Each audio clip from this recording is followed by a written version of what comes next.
I have the great honor and privilege to interview a living legend today, Mr. A.R. Rahman. Welcome to Darshan. Hi. It is a privilege to have you here. There are so many questions that I know our audience wants to get answers for, but the first question I have for you is, how did you get your start? I mean, you came from a musical family, and I know early in your career you spent some time composing jingles for Indian television.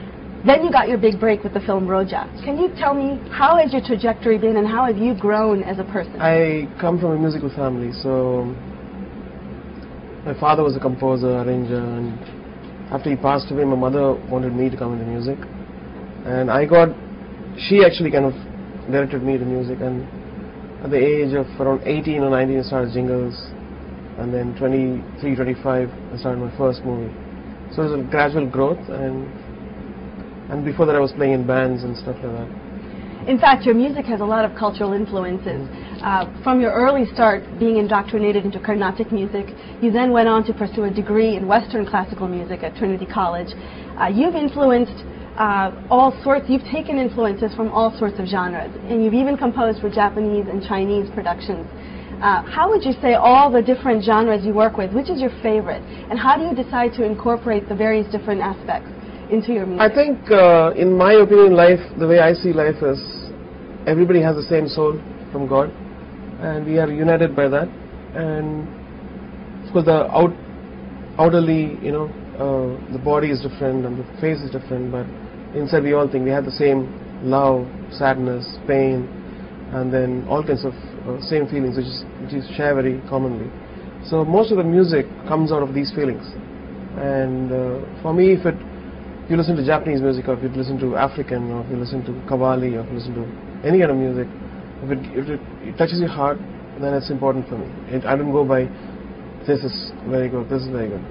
But of course, since I've come from India, I have definitely affinity towards Indian classical music.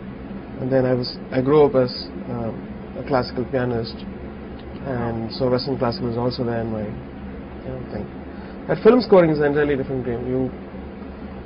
In India especially, you're allowed to do anything. Nobody comes and tells you, oh, you're good at this, don't do that. Nobody tells you that. If it matches with the movie, you can get away with it.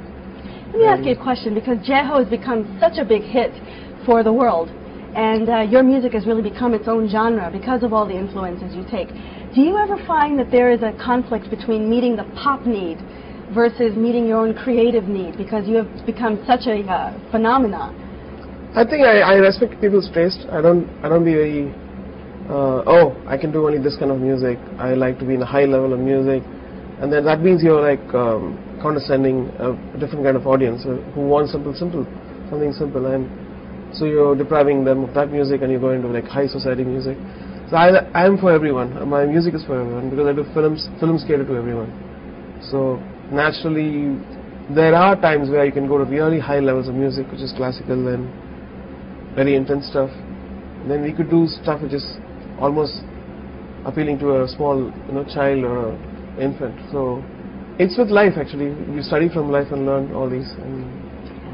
Something our audience probably doesn't know about you is that early in your life you changed your faith. You were actually born as a Dilip Kumar, and early in your life you changed and converted to Islam, and that was... I had a teacher, a Sufi teacher, and he kind of showed us the path to a different kind of spirituality, and it was all in music again. Music and everything, and Sufism complements so much that the more deep I went into it, the more I understood life, the more it helped me to focus, and my family. So faith is a very strong theme in music. It is, in a very healing way, and so it's also a personal thing. I don't have to go and tell the world, I'm this. What inspires you? How do you come up with your creative inspiration when you compose music?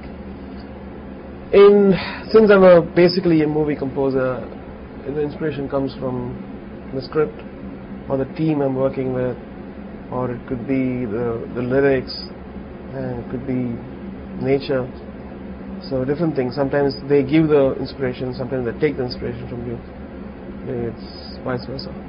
I think your music is especially unique because it has several qualities to it. One, you use a lot of very different instrumentation, and your arrangements show a distinct Western composition to them, but they have a very strong emotional connection with the audience as well.